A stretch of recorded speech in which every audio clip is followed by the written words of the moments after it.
¿Vale? ¿Por qué a Mairani? Supongo que debe ser un problema con su teléfono o algo parecido, porque pues si a ustedes les está cargando, es muy raro que a una nada más no les cargue.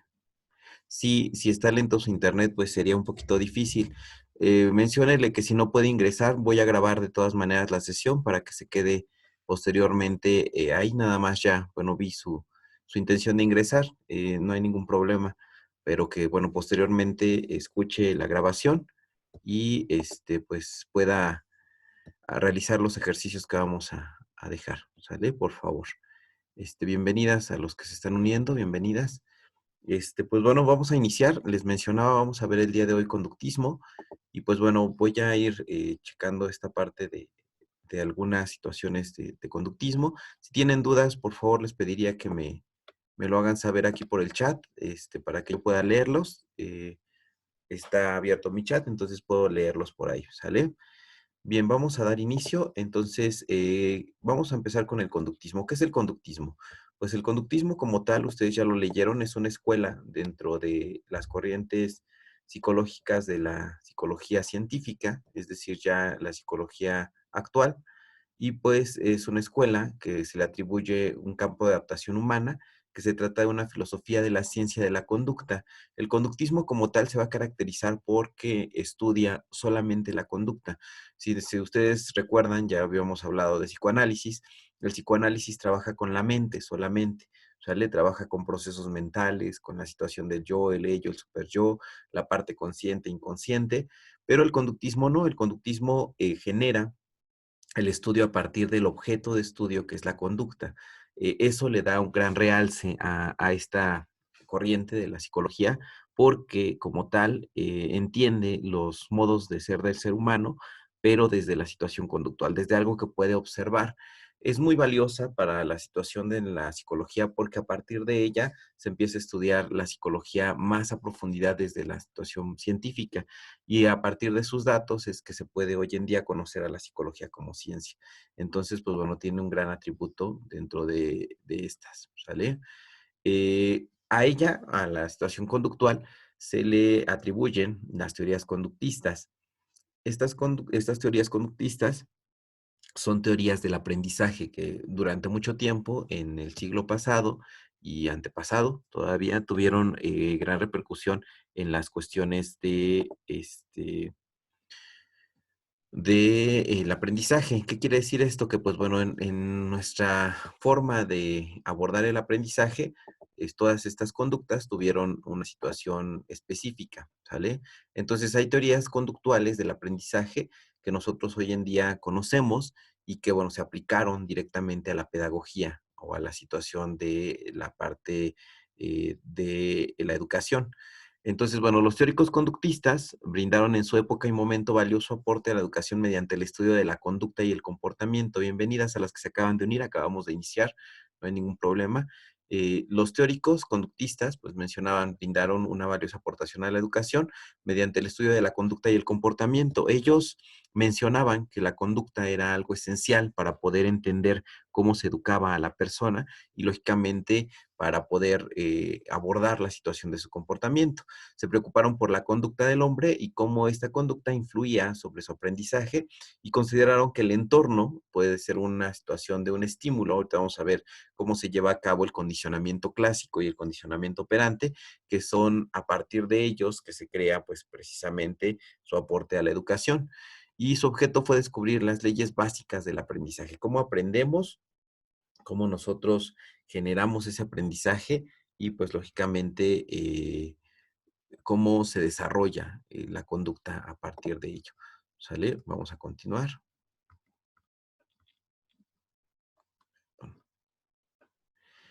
En este caso, pues estudiaremos la situación de el condicionamiento, les mencionaba, o el conductismo clásico y el conductismo operante. Fue estudiado durante condiciones de laboratorio en los años aquí de 1900, desde 1910 hasta 1970, y sus principales investigadores fueron Watson, Pavlov y Skinner. Cuando en algún momento si les preguntan sus representantes en alguna otra materia, estaríamos hablando desde las situaciones operantes. Nuevamente, si me escuchan entrecortado es por el internet, perdón.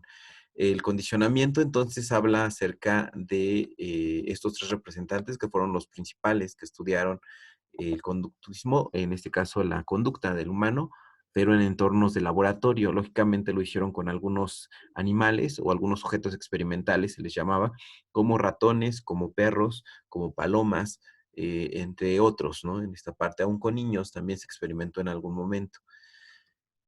Y pues bueno, las leyes de la conducta, ¿de qué nos hablan la situación conductual? Dice que son leyes específicas del aprendizaje que se aplican al condicionamiento, que es el proceso por el cual las respuestas se unen a un estímulo particular y también se le denomina condicionamiento. El condicionamiento tiene que ver con un estímulo, tiene que existir un estímulo y una respuesta como tal. Hay dos tipos de condicionamiento, uno llamado condicionamiento clásico y el otro que es el condicionamiento operante. Recordemos que el clásico tiene algunos elementos que vamos a estar viendo el día de hoy y el operante pues requiere de algunos otros. Vamos con el condicionamiento clásico. Perdónenme, se regresa un poquito a la presentación. Bien, les decía, el condicionamiento clásico pues habla acerca del proceso mediante el cual se logra una respuesta a través de un estímulo determinado. Lógicamente para ello tenemos ciertas situaciones, por ejemplo, el estímulo. Este se llevó a cabo, precisamente lo estudió Iván Pavlov, que era un ruso, normalmente fisiólogo, que estaba trabajando con la situación de la fisiología de respuesta en cuanto a la situación gástrica de un perro, o bueno, de varios perros, y lo que se dio cuenta era que estos empezaban a hacer un proceso diferente al que él esperaba antes de darse de comer, que de ahí surge la situación del condicionamiento. Pero bueno, existe un precondicionamiento, que es un estímulo de respuesta condicionada al alimento. En este caso, pues teníamos un estímulo que era el hambre, y que era neutra en este caso. La parte del perro respondía a la situación del hambre a través de la salivación, pero no existía en este momento una campana. Cuando hablamos del condicionamiento, pues hay un estímulo no condicionado, que es el alimento, un estímulo de respuesta neutra, que es un condicionante, y la campana que lleva la salivación, que se vuelve posteriormente en un condicionamiento clásico en cuanto a ello. Y bueno, pues vamos a ir viendo cómo se llevó a cabo este experimento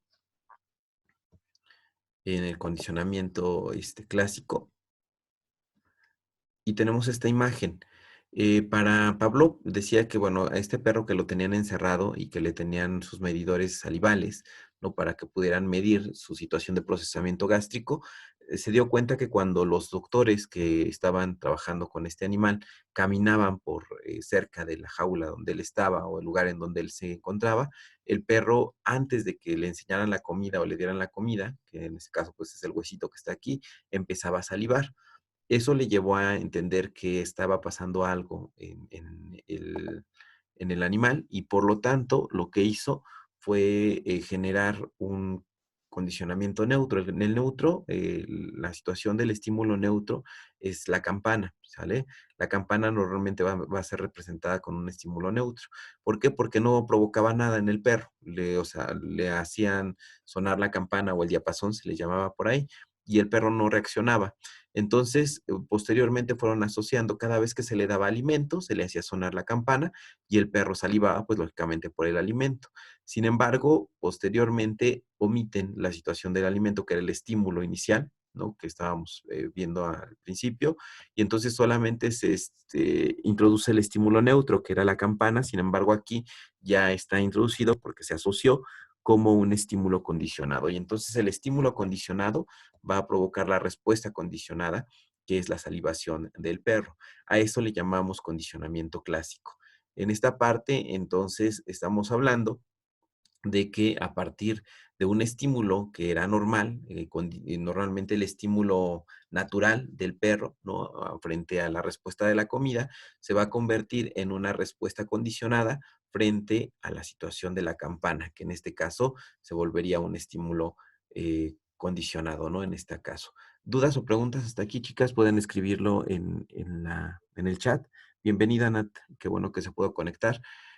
Bueno, en esta parte entonces a eso le llaman condicionamiento clásico, ¿sale? Tiene elementos como cuáles, pues un estímulo natural, que en este caso, gracias a Mayrani, gracias May, en este caso, pues es el alimento, ¿no? El perro siempre nosotros como humanos vamos a responder también a una situación biológica, como es el sueño, como es el hambre, y son estímulos naturales que tenemos en nuestra vida. Sin embargo, cuando se asocian a una situación de un estímulo que no está dentro de ello, por ejemplo, puede ser que nosotros asociemos el estímulo neutro, era la cama, ¿no? En este caso, es decir, el sueño no está asociado con la cama. Sabemos que dormimos en una cama, pero no está asociado con ello. El sueño surge como algo de respuesta natural en nuestro cuerpo.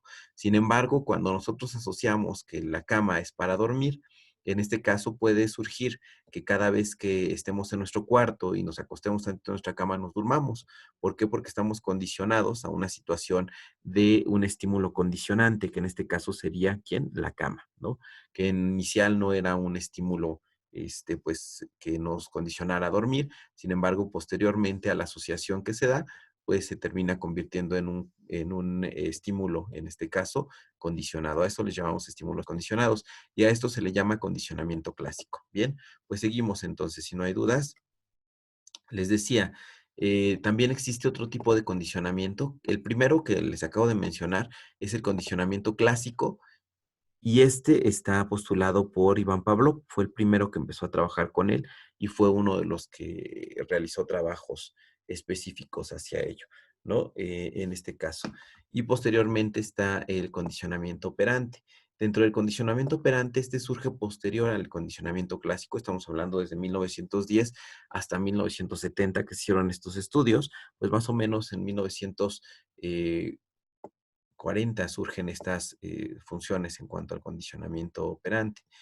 Eh, Vamos a darnos cuenta que el condicionamiento operante es una forma de aprendizaje también, al igual que el condicionamiento clásico, pero la forma de aprender es una situación voluntaria. Menciona que se utilizan las conductas voluntarias y hay una ley de causa y efecto, pero la conducta aquí, uno de los elementos más importantes dentro de la situación de la conducta es que la conducta va a ser recompensada. A eso se le llama reforzadores o reforzamiento. Entonces estamos hablando de que para que exista un condicionamiento operante es muy necesario que existan reforzadores. Ajá. Es decir, que existan reforzantes. Dentro de ellas, pues bueno, lógicamente encontramos en el condicionamiento operante el estímulo condicionado, el estímulo incondicionado, nuevamente, la situación de los reforzadores, que estamos hablando de que es muy importante que se den las conductas recompensantes o reforzadoras, ¿no? El desarrollo de nuevas conductas en función de sus consecuencias y no la asociación entre estímulo y conductas reflejas son existentes. Dice, el tipo de condicionamiento operante puede ser de la siguiente forma, ¿no? Aquí, pues, uno de los experimentos más destacados fue la caja de Skinner, ¿no? Skinner fue el principal representante del condicionamiento operante, así como lo fue Pablo para el condicionamiento clásico. Pues bueno, Skinner normalmente elaboró una caja, a esta les llamaba caja pues experimental a nivel de condicionamiento operante, en el que se metía una rata. Estas rejillas que ustedes ven, si se dan cuenta, está conectada a un cable, porque a partir de ella hacían pasar electricidad en las patas de la rata. Lógicamente, para que pudiera terminar esta situación de, pues sí, las pequeñas descargas que estaban en las patas de la rata, tenía que hacer una acción, ¿no? La rata tenía que parar la situación de esa actividad y bueno, a partir de ello se le reforzaba con comida. Eso quería decir que, pues lógicamente, sí, exacto, Mariana. En este caso, a los perros también se les condiciona por condicionamiento operante. En este caso, la rata, lo que se generaba, pues era precisamente que pudiera generar una situación de aprendizaje, ¿no? A partir de presionar ciertos botones, en este caso el de la comida o el de jugar, ¿no? Por ejemplo, pero había uno importante que era la situación de parar el momento que se estaba generando. Es decir, para que se reforzaba por situaciones de castigo, que era el castigo normalmente aversivo, siempre va a ser aversivo, tiene que ver con esta descarga a nivel, pues, puntual que se le daba en las patas a la rata, y los reforzadores pues estaban asociados a comida o a los dispensadores de agua, ¿no? Si ustedes buscan algunos de estos videos en YouTube, pueden encontrar cómo se condicionaba a una rata en medios de la caja problemática de Skinner, ¿sale? Y pues si tenemos la fortuna de encontrarnos por ahí en aprendizaje y memoria, vamos a trabajar con parte de esto porque pues son bases de la situación del aprendizaje dentro del condicionamiento, no con la caja problemática de Skinner, pero sí con laberintos, que es una de las cuestiones que se trabaja más en la situación de roedores, ¿no? Y sí, por ahí yo hago un experimento en clase cuando me toca la fortuna de trabajar aprendizaje y memoria, precisamente con ratones. Pero bueno, en esta parte el condicionamiento operante funcionaba así.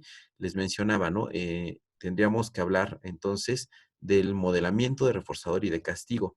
Para modelar ciertas conductas, estas palabras que nosotros estamos utilizando como estímulos, reforzadores, situaciones de modelado, la parte de operantes, todos tienen que ver con la psicología conductual.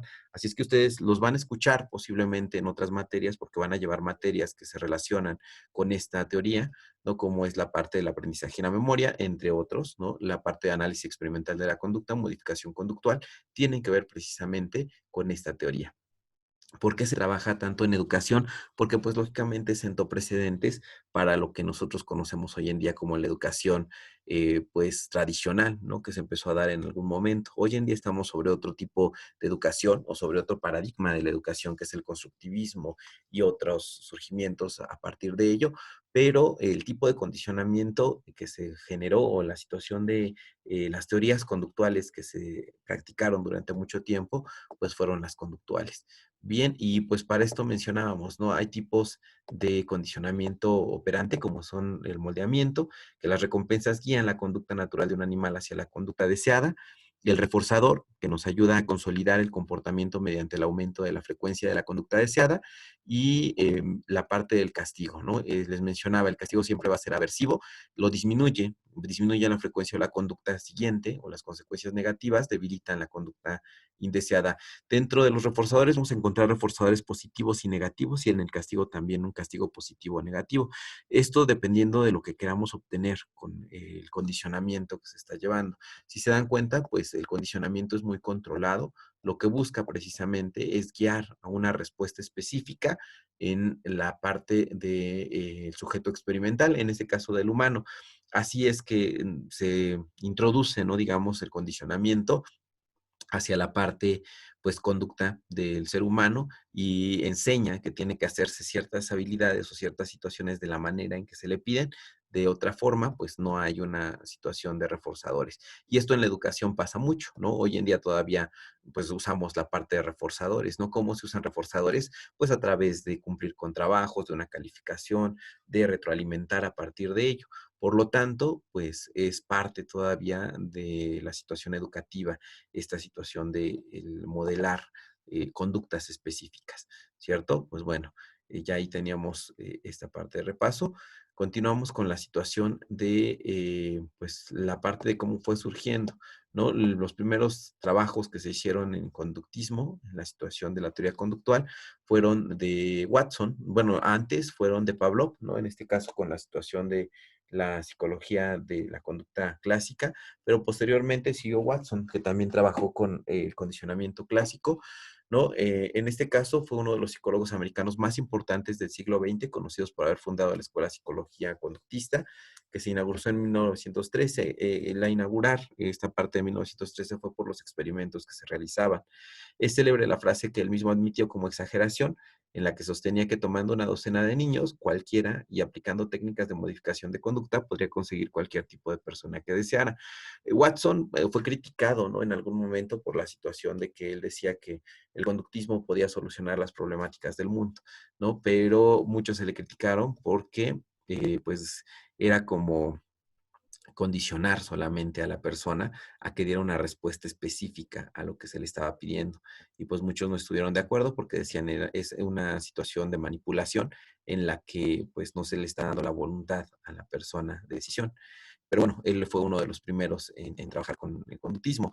El análisis de la conducta y las relaciones era el único método objetivo para conseguir la penetración en las acciones humanas y extrapolar el método propio de las ciencias naturales. ¿Qué quiere decir esto? Pues lógicamente al aplicar el conductismo, logró precisamente que el método científico se aplicara de una manera muy real en la situación conductual y eso permitió que la psicología pues alcanzara un renombre científico dentro de la comunidad pues de la ciencia, y el conductismo pone el énfasis sobre la conducta observable, es decir, lo que nosotros podemos ver, ¿no? Se considera conducta todo lo que nosotros podamos ver.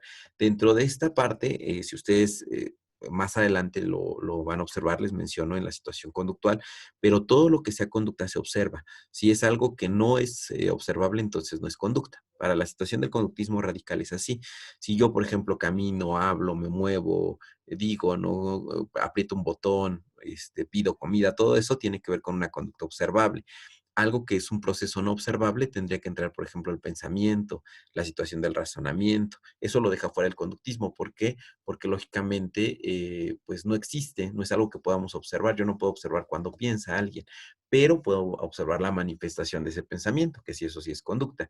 Entonces, todo esto del conductismo, les mencionaba, llevó a la psicología a posicionarse dentro de las ciencias, ¿no? ¿Por qué? Porque rescata métodos de las ciencias naturales, lógicamente, y las mete o las extrapola, les mencionaba, las lleva a un polo diferente, en este caso, a que nosotros podamos estudiar la conducta y, lógicamente, a partir de ello, el objeto de estudio de la psicología cambia, ¿no? A las relaciones entre estímulo y respuesta y no solamente al estado mental interno de la gente, que era lo que estudiaba el psicoanálisis, si ustedes recuerdan ya en su lectura anterior.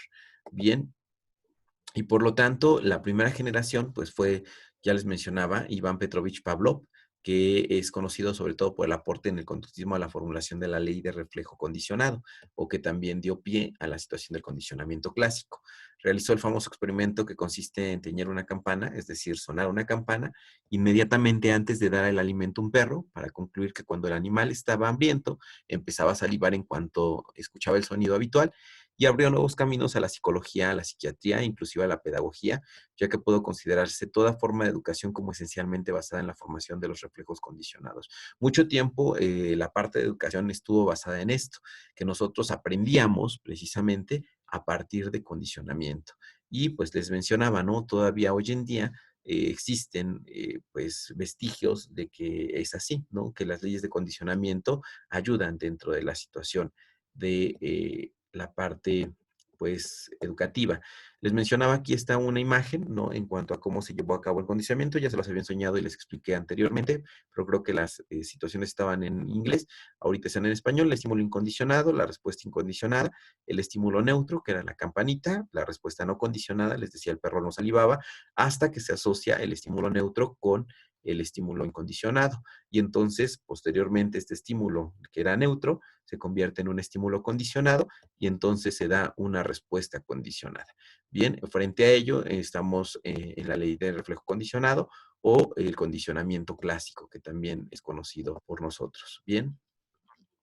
Y bueno, los aportes del conductismo. ¿Qué aportes tuvo el conductismo a la situación? Pues ya mencionábamos, ¿no? La pedagogía, la situación conductual y demás. Pues considero que muchos comportamientos humanos, menciona, son más complejos que un sistema de reflejos condicionales simples o de un modelo estímulo-respuesta. También considero que se produce un salto cualitativo respecto al primer sistema de señales en el humano. La cuestión ya no se restringe solamente a reflejos condicionales o un estímulo que funciona de manera sustitutiva directa de la realidad, es decir, ya no funcionamos solamente por pensamientos y sentimientos, sino también por conductas. Y las conductas, pues lógicamente les mencionaba, pueden aprenderse o pueden desaprenderse. Y eso es importante porque lógicamente a partir de ello podemos modificar esas conductas y podemos modificar el comportamiento del ser humano. La complejidad de las funciones psicológicas humanas facilitan un segundo sistema de señales, que es el lenguaje verbal o simbólico. En este dice, las sustituciones a partir de los estímulos parecen ser infinitas y sin embargo altamente ordenadas, es decir, lógicas. Frente a ello, el conductismo pues aplica a que nosotros podamos aprender conductas muy, pues sí, conductas muy específicas, ¿no? Digamos. Y muchas veces ese condicionamiento ni siquiera lo vemos, ¿no? Es inconsciente. Es decir, nosotros a veces no sabemos por qué estamos condicionados, ¿no? Sin embargo, todo el medio que nosotros nos rodea, el contexto sobre el cual actuamos, pues tiene un gran aporte para la situación de cómo estamos condicionados a ese medio.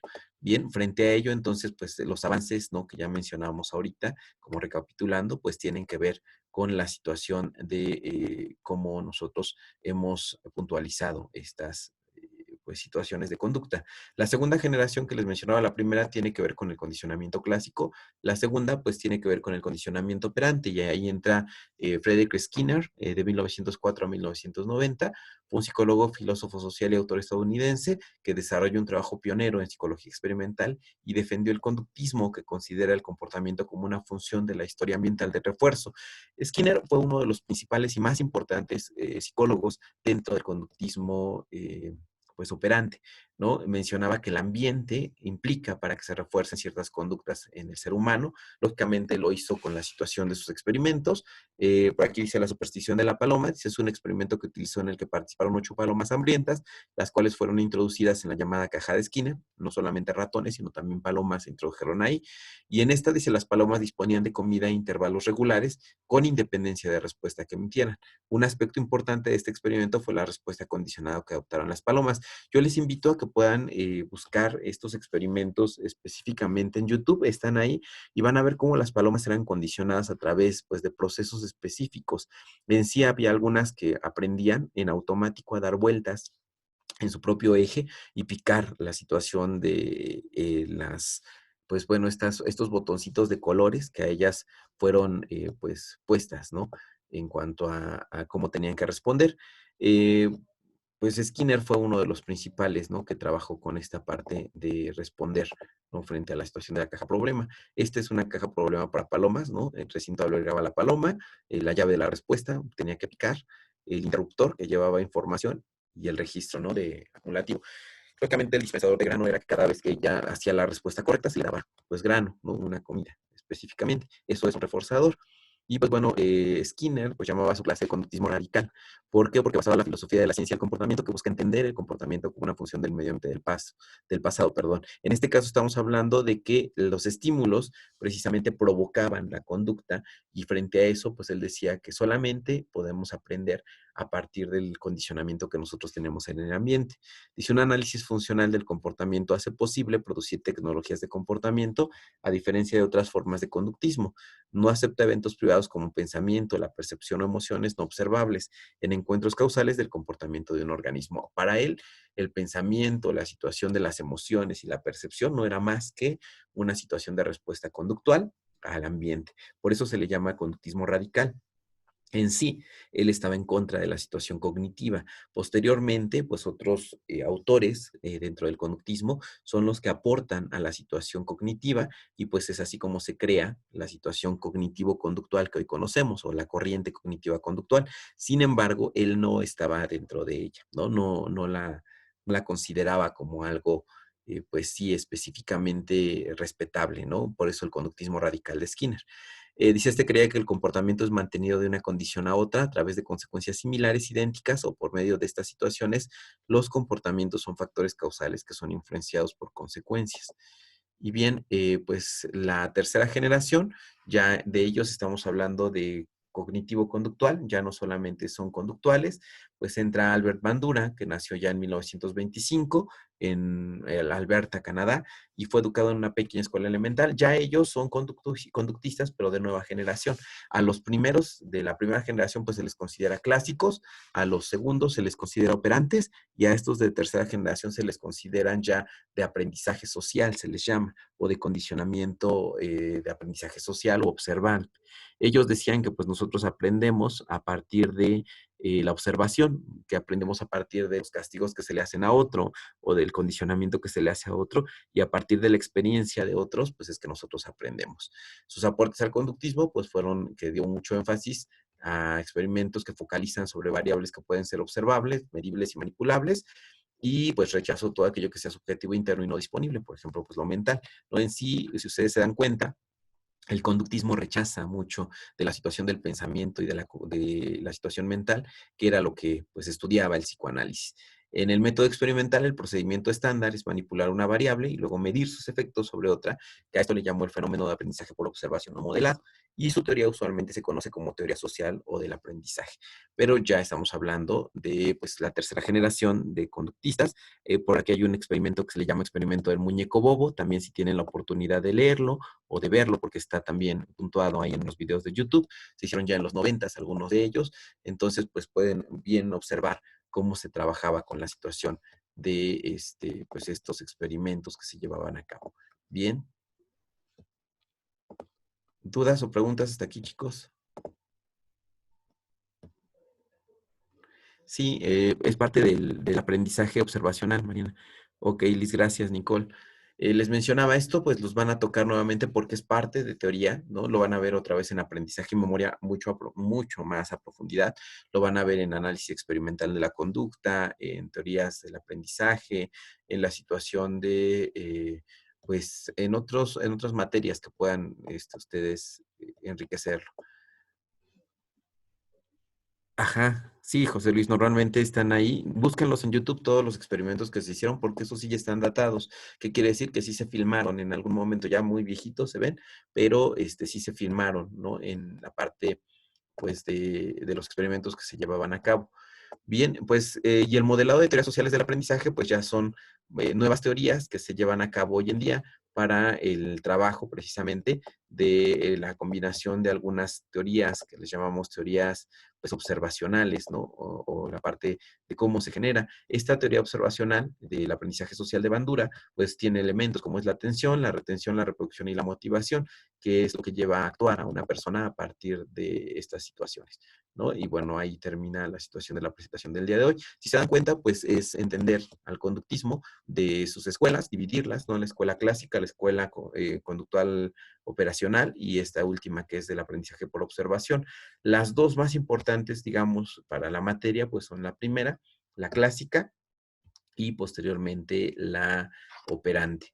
Pues ustedes ya leyeron esta parte del capítulo, ¿no? Ya tienen conocimiento de los autores. Los más importantes, pues, son Pavlov, son Watson, son Skinner. Hay otros como Tordink también que entran dentro de ello. Están algunos otros como la situación de, pues, Bandura, que ya es uno de los últimos, pero, pues, que también aportan dentro de ello. ¿Dudas o preguntas hasta aquí, chicos? Se nos está acabando el tiempo de este enlace. Tenemos 3 minutos. ¿Alguna duda o pregunta? May, gracias. Bien a Mayrani si no hay preguntas. Liz, Nat, ok, Eli. Gracias, Liz. Este, gracias, Reina. Les decía, Mariana, si nos toca la fortuna de encontrarnos en aprendizaje y memoria, por ahí vamos a trabajar el condicionamiento a partir precisamente de un animalito, que es una rata, y si no, pues en algún momento por ahí en modificación conductual o en análisis experimental de la conducta, se puede trabajar con esa parte. Pero sí, en sí, dentro de aprendizaje y memoria, uno de los, bueno, yo lo hago, no todos los docentes lo hacen, pero cuando nos toca, pues sí, los compramos en un bioterio de la Universidad Autónoma. Ellos trabajan con ratas. Ajá. Pero, pues, lógicamente, si nos toca la fortuna de trabajar, ¿no? Ya sea el otro semestre, yo voy a pedir la materia, ojalá me la den, pero, sí, en aprendizaje y memoria trabajamos con ratitas para condicionarlas, lógicamente bajo una situación específica. No, no es legal. Sí, bueno, como terapia sí, pero lógicamente la persona tiene que estar de acuerdo para que se modifique la conducta. A esto, hoy en día ya se trabaja con algo que se llama modelo cognitivo-conductual y es un tipo de terapia que se trabaja sobre todo para, pues sí, conductas que son desadaptativas en la persona o en los niños también se trabaja algunas situaciones de moldeamiento, pero sí, sí es aplicable. No, es legal porque lógicamente está enmarcada dentro de una situación científica, Luis, pero es que me pregunta su compañero si es legal el condicionamiento. Sí, es legal, lógicamente, porque está enmarcado dentro de una teoría y una terapia cognitivo-conductual. Sí, existen en todo el mundo. Son unas de las más respetadas porque funcionan muy bien, funcionan muy rápido con la persona. Lógicamente no para todas las conductas, pero sí trabajas bien en poco tiempo y se logran muchos avances. Aunque hay también otras psicoterapias, ¿no? Como la psicoanalítica, la psicoterapia humanista, la psicoterapia gestáltica, ¿no? Aún. Pero bueno, ya esas, pues su sustento está en las teorías que ya ustedes leyeron. Bien, pues chicos, si no hay ninguna otra pregunta, les dejo ya esta parte de trabajo.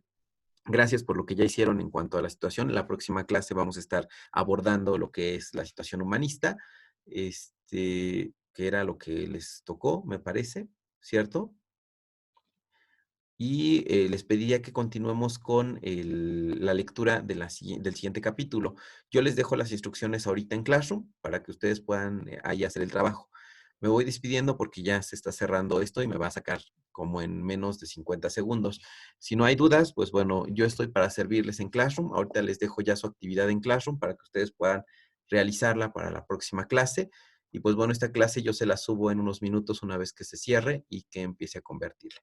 Bien, pues que tengan un excelente día. Muchas gracias. Gracias por ingresar. Estamos en contacto. En la próxima clase les comento cómo vamos a estar evaluando. Recuerden que tienen que construir su video, pero bueno, ya eso se los comento en la próxima clase. Bien, que tengan un excelente día. Gracias. Igual a ustedes. Bonito día. Nos estamos viendo.